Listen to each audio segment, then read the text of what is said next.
Vamos por esos Funko Pop de Bakugo para mostrárselos. Entre estos dos Pop no hay mucha diferencia en sí. La única diferencia relevante sería el precio.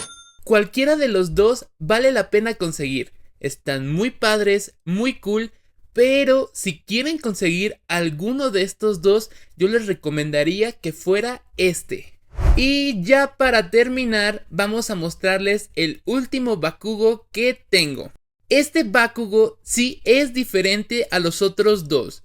Viene con diferente atuendo, en otra pose, y siento que resalta un poco más este. ¿O ustedes qué opinan?